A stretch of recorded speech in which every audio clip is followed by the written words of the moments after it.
Oke, baik.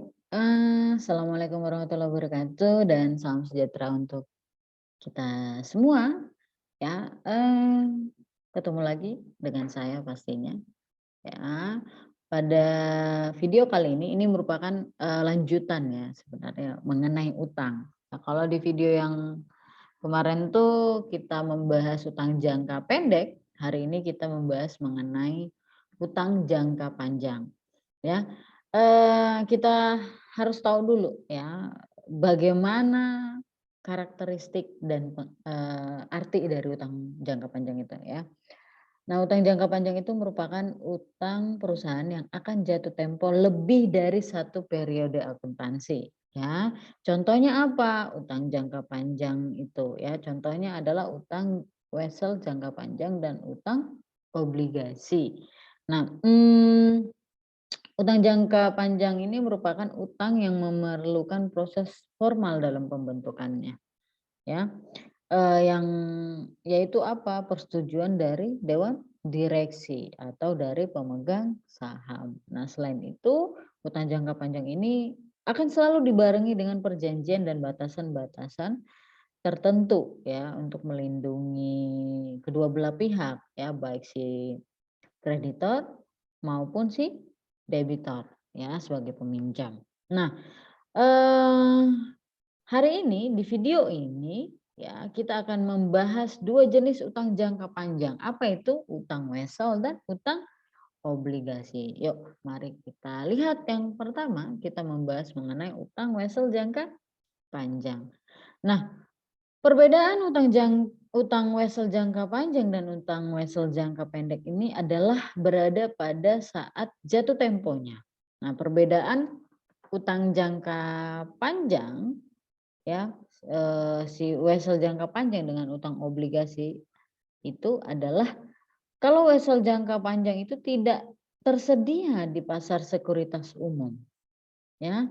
Tetapi kalau, persamaannya ya, persamaan antara utang wesel jangka panjang dengan utang obligasi adalah, keduanya itu dinilai pada present value future interest atau dan arus kasnya dengan diskonto atau premium yang diamortisasi selama umur si wesel atau obligasi. Itu ada perbedaan, ada persamaan. Perbedaannya adalah bahwa, si utang obligasi ini, eee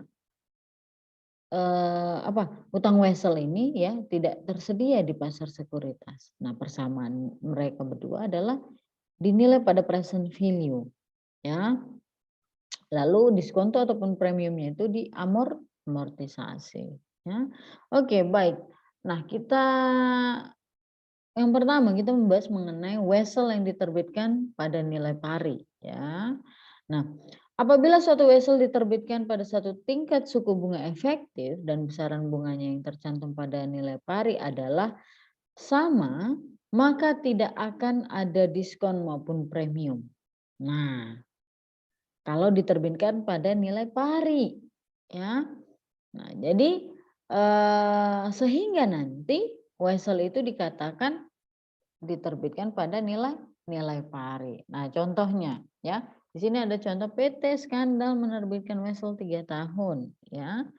Nah, 100 juta, 100% kepada PT Bungalow pada tanggal 1 Januari 2007. Ya, pada saat itu tingkat suku bunga efektif adalah sebesar 10%. Ya. Bagaimana jurnal yang dilakukan oleh PT Skandal pada saat penerbitan wesel dan pembayaran bunga setiap tahunnya. Oke, baik. Maka kita akan mencatat penerbitan obligasi pada tanggal 1 bulan 1 2007. Bagaimana dia? Kas pada utang wesel senilai 100 juta. Lalu pada saat pembayaran bunga pada tahun 2007 pada akhir ya bulan 12 ya, maka kita akan menjurnal biaya bunga pada kas. Nah, 10 juta. Nah, inilah yang dikatakan tadi eh, diskonto ataupun premiumnya itu apa namanya? eh karena gini gini gini. Tadi kan diterbitkan si wesel ini ya, dengan tingkat suku bunga efektif dan besaran bunganya itu tercantum pada nilai nominal lah, nilai parinya, maka nanti nggak akan ada diskon ataupun premium. Nah, ini terlihat pada contoh ini ya. Oke. Nah, lalu bagaimana kalau wesel yang diterbitkan tidak pada nilai pari gitu ya. Kita lihat kalau dia yang pertama itu zero interest bearing notes. Nah, sama halnya dengan utang wesel jangka pendek, si zero interest ini bukan berarti utang wesel jangka panjang yang tanpa bunga, tetapi bunga tetap harus dibayar walaupun itu secara implisit. Nah, maka disebut dia dengan tingkat bunga implisit, ya. Tingkat bunga implisit ini merupakan tingkat bunga hasil dari perbandingan kas yang diterima dengan jumlah yang diterima di masa mendatang. Nah, selisih antara nilai pari utang wesel dengan nilai yang di present value kan atau kas yang diterima dicatat sebagai diskon. Ya. Oke. Nah, lalu dan diamortisasi ke biaya bunga sepanjang umur si utang wesel itu. Contoh ya, kita lihat langsung contoh. PT Perahu menerbitkan utang wesel yang akan jatuh tempo 3 tahun. Nilainya 10 juta zero interest bearing notes pada tanggal 2 Januari 2006 kepada PT Kapal. Jumlah kas yang harus dibayar pada saat jatuh tempo adalah 10 juta. Setelah di present value kan dengan tingkat bunga implisit 9%, maka jumlah kas yang diterima pada saat penerbitan adalah sebesar 7.700.000 ya. Present value-nya. Jadi itu maksudnya apa? Present value Rp1 untuk 3 tahun pada tingkat bunga 9% adalah 0,77 Rp7.721.80 itu atau kita buat sama aja itu ya dengan 700 sekian 700.000 ya. Jurnal yang dicatat oleh PT Kapal ya adalah sebagai berikut si PT Kapal ya. Oke. Nah, kas 7.700.000 sekian, diskon utang wesel 2 juta sekian pada utang wesel 10 juta. Ini pada saat mencatat penerbitan utang wesel. Oke. Lalu diskon utang wesel itu diamortisasi dan biaya bunga diakui setiap tahunnya dengan menggunakan metode bunga efektif. Bagaimana perhitungannya? Seperti yang kalian lihat di sini ya, weselnya 0% didiskon pada 9%. Ini metode bunga efektif. Nah, pertanyaannya begini. Dari mana 600 ini? Begitu ya. Yang ini yang A ini. Yaitu dari 7.700.000 dikali 9%. Lalu ini dari mana? Dia 0% weselnya. Nah kan? Nah, oke.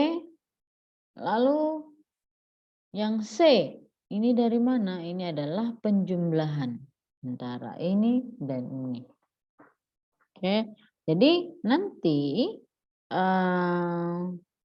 biaya bunga ya pada akhir tahun pertama dengan metode bunga efektif di tabel sebelumnya yang dicatat oleh PT Kapal adalah seperti apa? Biaya bunga pada diskon utang wesel nilainya 600 sekian.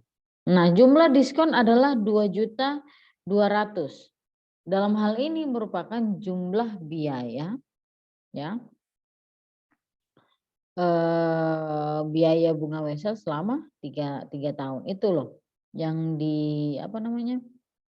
yang di tabel sebelumnya itu ya. Oke. Lalu bagaimana dengan interest bearing notes ya. Nah, ini zero interest bearing notes ini merupakan contoh ekstrim perbedaan antara tingkat bunga utang wesel yang tercantum dengan tingkat bunga efektif. Contoh ya. PT Merchant menerbitkan utang wesel berbunga ya 10 juta 3 tahun dengan bunganya 10% kepada PT Petasan. pada tanggal 1 Januari.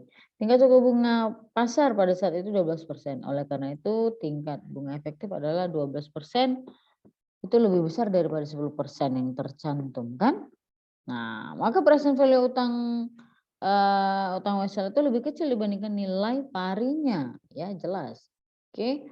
Nah, sehingga utang wesel tersebut ditransaksikan dengan diskon. Bagaimana perhitungan ya uang kas yang bagaimana perhitungan uang kas dan diskon yang telah diterima, ya seperti ini. Ya, jadi nilai parinya 10 juta, present value-nya ya 3 tahun 12% segini, present value bunga utang. Ya, ini present value utang, ini present value bunga utang. 3 tahun 12%. Nanti saya akan kasih tahu bagaimana sih cara mencari ini gitu ya. Sehingga nanti present value si utang wesel ini adalah penjumlahan dari present value utang dengan present value si bunganya. Ya, maka kita tandingkan sama nilai pari utang wesel tadi itu, maka dapatlah berapa diskon yang kita akan dapatkan gitu ya. Maka nanti jurnal yang dicatat oleh PT Mercon ya adalah kas 9 juta sekian, diskonnya 400 sekian, pada utang wesel 10 juta untuk mencatat penerbitan utang wesel. Ya. Nah, bagaimana tadi Bu mencari present value utang sama present value bunga ini? Ingat ya, ini rumusnya. Ya, ini sebenarnya di MK apa ya? Saya lupa. Nah, ini sebenarnya sudah dibahas ya di MK. Memang saya tidak ini ya, bukan saya yang membawa MK itu, tapi saya lupa namanya MK apa ya. Nah, ini untuk mencari wesel tagih ya yang berbunga, ya present value-nya ini. Jadi nanti kalau kalian masukkan angka-angka ini ya, nilai nominalnya berapa kali 1/1 tambah I pangkat N. I itu apa? Suku bunga pasar. N itu apa? Jangka waktu wesel tagihnya. Ya. Oke. Nah, baik, kita lanjut. Kemudian ya, nanti diskon itu akan diamortisasi selama umur si wesel tadi berapa? 3 tahun. Maka kita lihat perhitungan weselnya. Ya, wesel 0% pada tingkat diskonnya itu 9% ya sama. Ini 1 juta ini sama ya. Dari mana jalannya itu dari tetap itu adalah kas yang dibayarkan. Ya, kas yang dibayarkan dengan bunga itu 10% tadi ya dari 10 juta. Nah, biaya bunganya. Oke. Lalu begitu juga dengan amortisasinya, begitu juga nanti nilai buku weselnya ya. Oke, baik. Lalu kita akan lihat ya, pada akhir tahun pertama kita akan menjurnal ya, menjurnal untuk biaya bunga yang diakui oleh si PT Mercon. Bagaimana dia biaya bunga pada diskon dan kas. Ya. Nah, biaya bunganya yang mana? Ini katanya untuk tahun pertama. Berarti lihat biaya bunga tahun pertama pada tabel sebelumnya. Ini biaya. Yang biaya bunga pada tahun pertama. Oke. Nah, baik. Itu mengenai utang wesel ya. Kita lanjut ke utang obligasi. Nah, utang obligasi pada dasarnya merupakan suatu pernyataan pengakuan utang berbunga secara tertulis, sekaligus surat kesanggupan untuk membayar bunga secara periodik dan pelunasan. Misal, kita ini memiliki satu surat utang obligasi yang dikeluarkan oleh PT Libra. Nah, berarti PT Libra secara tertulis mengakui berutang kepada kita, kan gitu ya. Sekaligus PT Libra ini apa namanya, menyatakan sanggup gitu loh untuk membayar bunga obligasi secara periodik kepada kita dan sanggup melunasi pada saat jatuh tempo, begitu ya. Nah, secara umum ya di dalam surat utang obligasi ini terdapat informasi mengenai apa? Yang pertama itu nilai nominal, nilai yang tercantum dalam surat ini ya, surat utang obligasi ini. Nilai ini merupakan jumlah yang memang diakui oleh perusahaan penerbit obligasi sebagai utang pokok ya, dan akan dilunasi pada saat waktunya, pada saat jatuh tempo. Walaupun pada umumnya jumlah yang akan dibayar atau dilunasi oleh perusahaan si penerbit ini adalah sebesar nominalnya, akan tetapi ada juga obligasi yang pelunasannya itu tidak sebesar nilai nominalnya, ya. Jika obligasi itu akan dilunasi tidak sebesar nilai nominalnya, maka kurs pelunasannya dinyatakan dalam bentuk persentase tertentu dari nilai nominalnya. Contoh, misalnya nilai nominal obligasi si PT Libra yang Anda miliki adalah sebesar 100.000. Obligasi itu akan dilunasi oleh si PT Libra dalam kurs pelunasan 110, maka nanti ketika dilunasi, kita akan menerima duit berapa? 110% dikali 100.000. 110.000 itu ya nilai nominal. Lalu ada yang kedua, tingkat suku bunga. Ini adalah besaran bunga per tahun yang disanggupi oleh si penerbit obligasi untuk dibayarkan secara periode kepada si pemegang, kepada kita. Tingkat bunga ini biasanya dinyatakan dalam persentase tertentu dari nilai nominal. Contoh, si PT Libra itu obligasi yang kita miliki tadi dari PT Libra itu mempunyai tingkat suku bunga 12%. Nah, ini berarti kita berhak menerima pembayaran bunga dari si PT Libra senilai berapa? 12% dikali 100.000, 12.000 per tahun. Gitu ya. Nah, lalu yang ketiga periode pembayaran bunga. Nah, ini merupakan jangka waktu pembayaran bunga yang mana ini merupakan kewajiban perusahaan si penerbit obligasi. Nah, periode pembayaran bunga ini biasanya terjadi itu setahun sekali.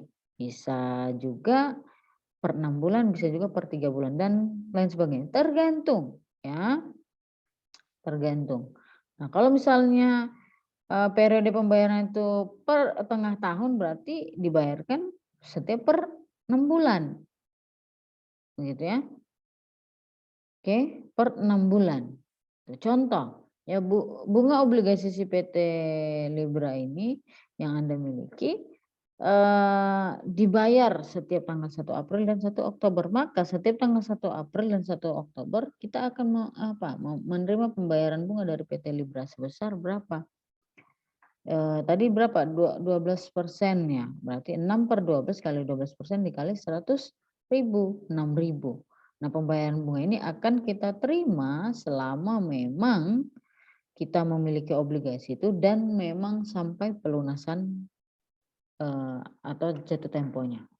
Lalu yang terakhir adalah tanggal jatuh tempo. Tanggal jatuh tempo. Nah, ini adalah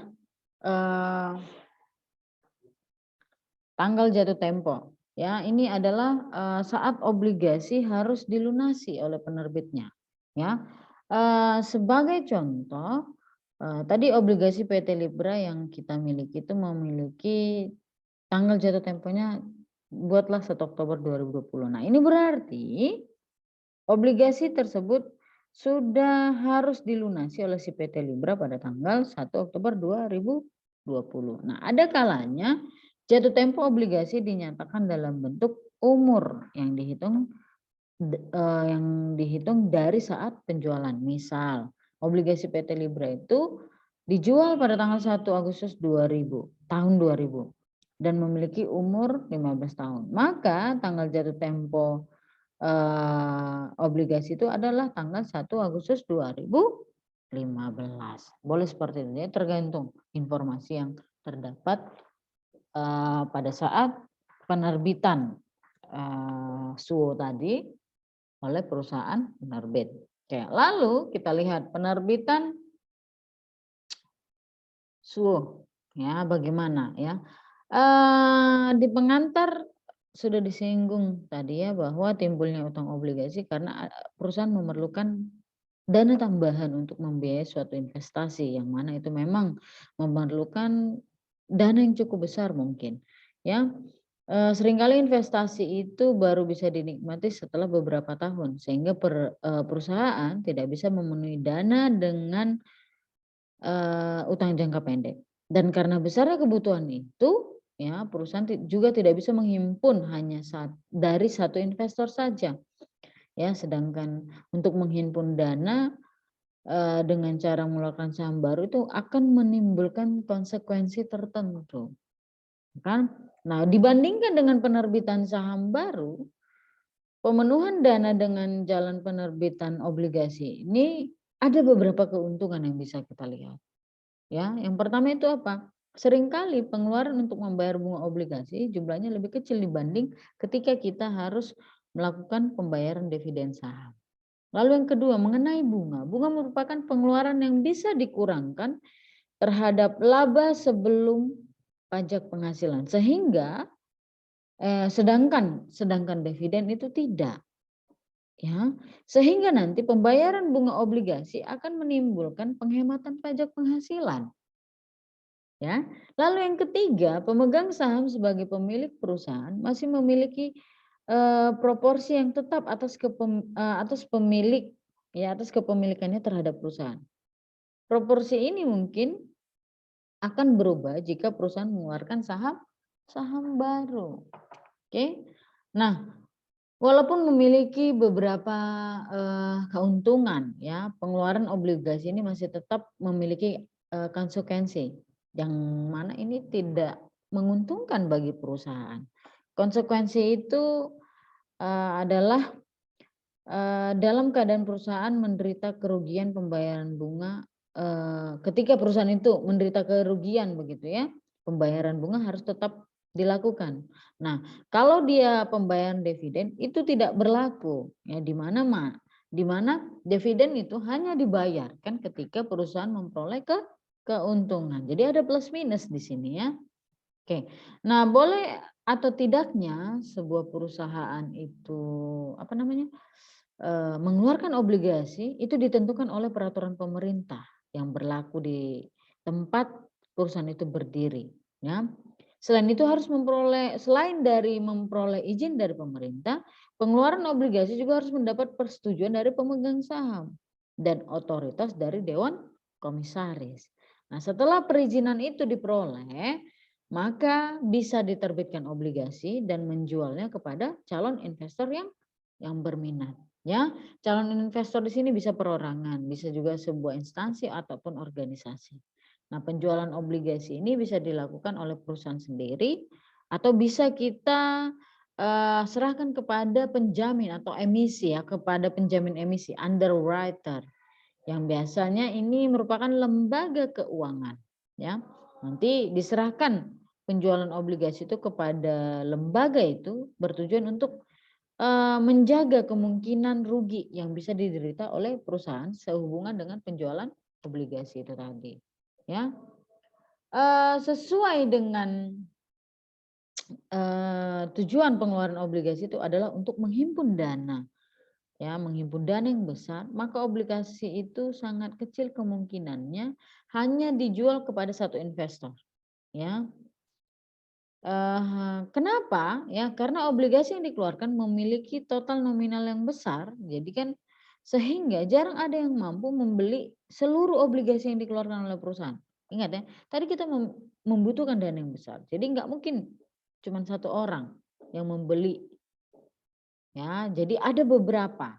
Nah, maka untuk memudahkan penjualan obligasi itu, maka dipecahlah menjadi nominal-nominal kecil. Contoh, ya, bisalah dia misalnya per lembar memiliki nominal 10.000, 25.000, 100.000, 500.000 dan lain sebagainya. Sebagai contoh, ya, pemegang saham dan dewan komisaris PT Libra mengotorisasi pengeluaran obligasi itu dengan total nominal itu 100 juta. Obligasi itu bisa dipecah, ya. Bisa dipecah dengan nominal per lembar ada 10.000 sebanyak 100 lembar, 25.000 sebanyak 1.000 lembar, ya, 50.000 sebanyak 500 lembar, dan 100.000 sebanyak 400 lembar. Pokoknya nominal ini ketika kita jumlahkan, jumlahnya adalah 100 juta tadi. Jadi pecah.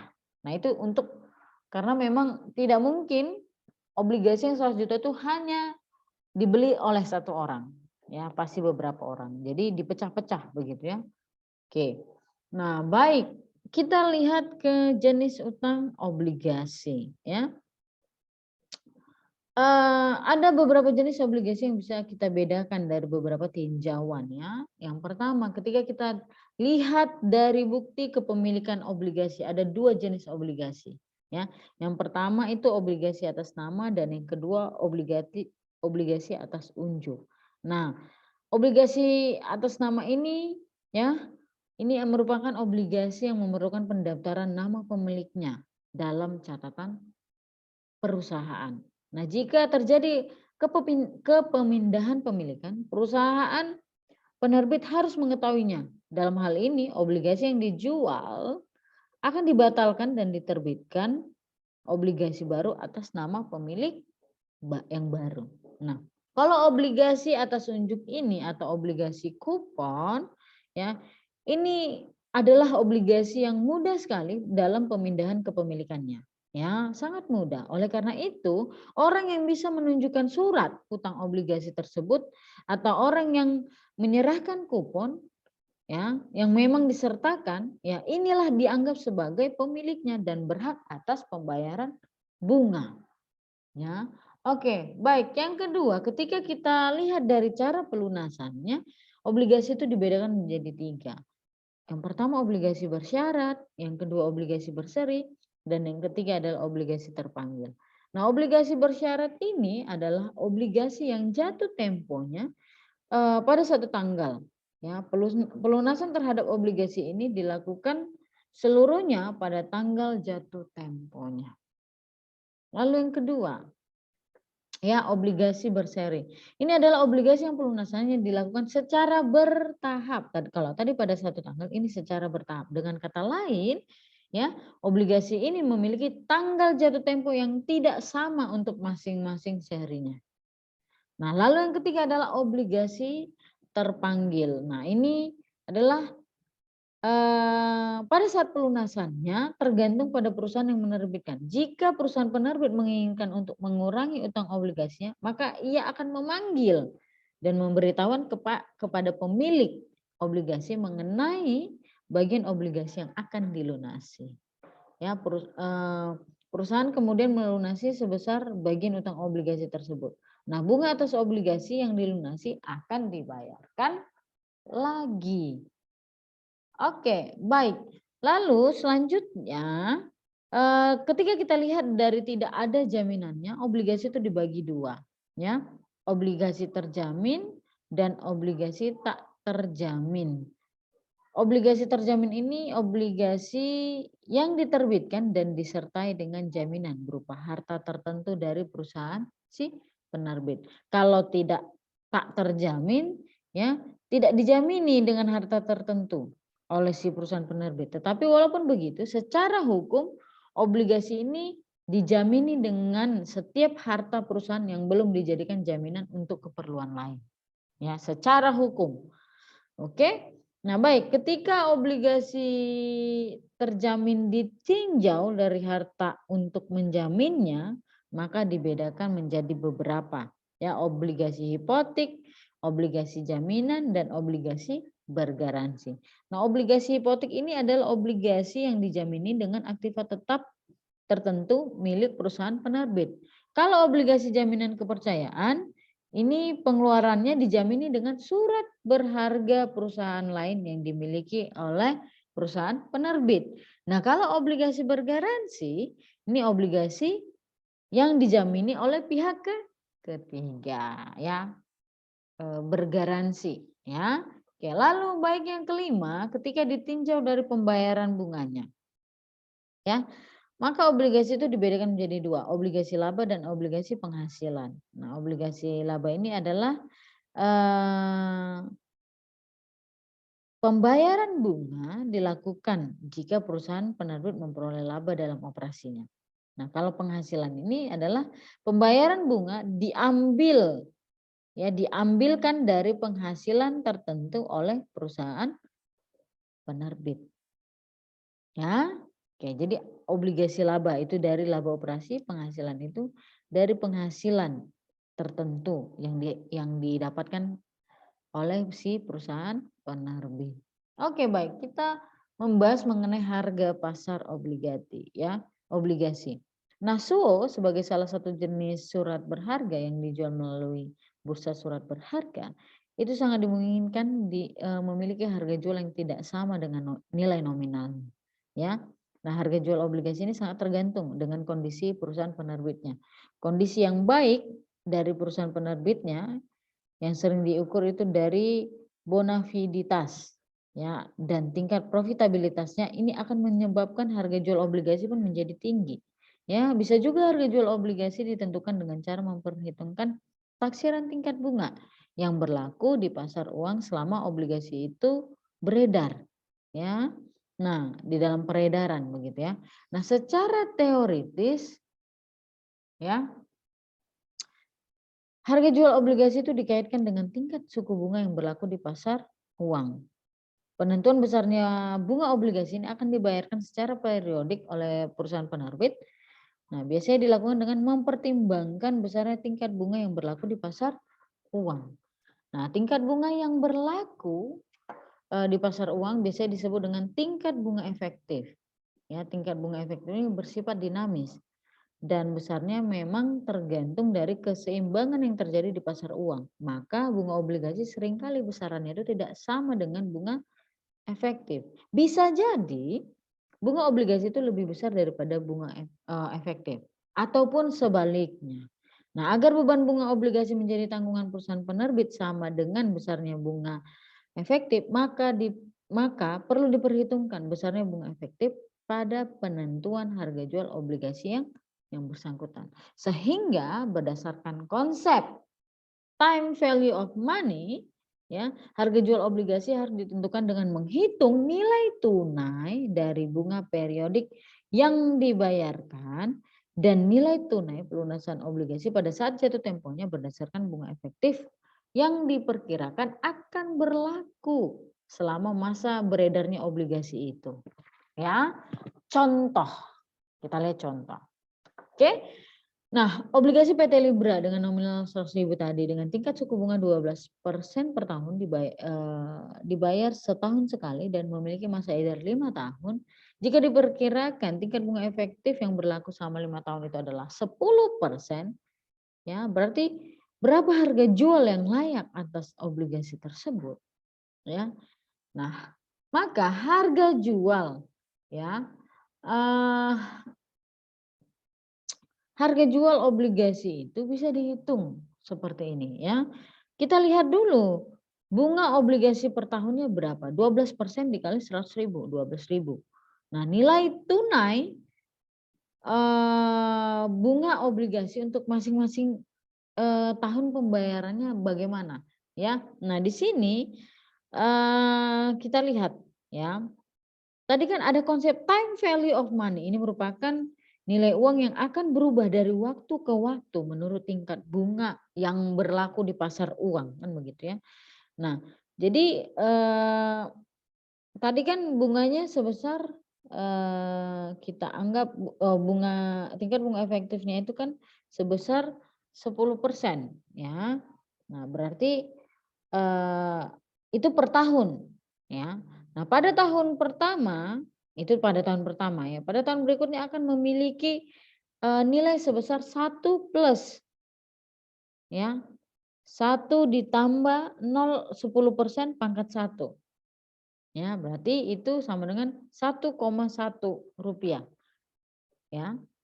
Nah, sebaliknya dengan berlakunya tingkat bunga sebesar 10% per tahun, uang yang sebesar 1,1 rupiah tadi pada 1 tahun kemudian, ya, memiliki nilai berapa begitu ya. Ya. Oke. Nah, sekarang memiliki kan itu kan pada 1 tahun kemudian dia memiliki nilai 1,1. Nah, kalau tahun sekarang memiliki nilai berapa dia, ya? Kalau tadi 1 ditambah 1 ditambah 0,1 pangkat 1. Berarti kalau tahun sebelumnya 1 ditambah 0,1 pangkat minus 1, berarti Rp1. Ya, kita anggap begitu ya. Nah, berarti ketika di tahun pertama, gitu ya, jadi hitung-hitungannya. Nah, berarti rumusnya 1 ditambah 0,1 pangkat minus 1. Begitu ya. Nah, jadi kita kalikan sama bunganya 12.000. Tadi berapa umurnya? 5 tahun. Berarti kita hitung sampai tahun kelima. Lalu nanti hasilnya itu akan kita totalkan. Maka nilai tunai dari nilai anuitasnya itu selama 5 tahun adalah 45.000. Ya, berdasarkan konsep time value of money tadi, 45.000 sekian. Nah, setelah itu kita cari nilai tunai dari nominal obligasi yang akan dilunasi pada tahun kelima. Ya, berarti 100.000 dikali 1 ditambah 0,1 pangkat minus 5. Ya, 62.000. Nah, maka ketika kita jumlahkan nilai tunai anuitasnya selama 5 tahun dan nilai tunai dari nominal obligasi pada tahun kelima, maka itulah yang namanya harga jual obligasinya. Ya, jadi nanti dari perhitungan ini bisa kita lihat bahwa harga jual obligasi itu ternyata lebih besar dari nilai nominalnya yang 100.000. Nah, ini karena apa? Karena bunga efektif yang berlaku tuh lebih rendah dari bunga obligasi. Sehingga orang merasa ya lebih menguntungkan jika menanamkan uangnya dengan membeli obligasi itu. Dan ini nanti akan mendorong ya harga obligasi itu akan lebih tinggi dari nilai nominalnya. Oke, baik. Ini tadi ya. Oke, baik. Sekian penjelasan saya mengenai utang jangka pendek dan jangka panjang ya. Di video berikutnya kita akan berbicara mengenai akuntansi utang obligasi. Baik, sampai ketemu di video selanjutnya. Assalamualaikum warahmatullahi wabarakatuh dan salam sejahtera untuk kita semua.